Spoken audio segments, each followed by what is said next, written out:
गया, 4 दिन की जिंदगी है, कल मौत आ जाएगी। दुनिया गरीबुन, दुनिया में ऐसे रहा जैसे मुसाफिर है। दुनिया दारुल फना, दुनिया फना की जगह है। दुनिया दारुल फना वल गुरूर, उसके लिए जायज काम 10 साल की इबादत जितना सवाब है।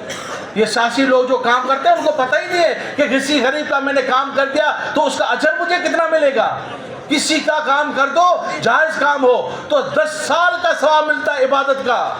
इसलिए मेरे दोस्तों अल्लाह से दुआ मांगते हैं, आप हजरात सब दुआ मांगे। या राहिमल मसाकिन व या ज़ल कुव्वतिल मतीन व या अरहमुर राहिमीन, अल्लाहुम्मा हब्बिब इलैना ईमान व ज़य्यिनहु फी क़ुलूबिना।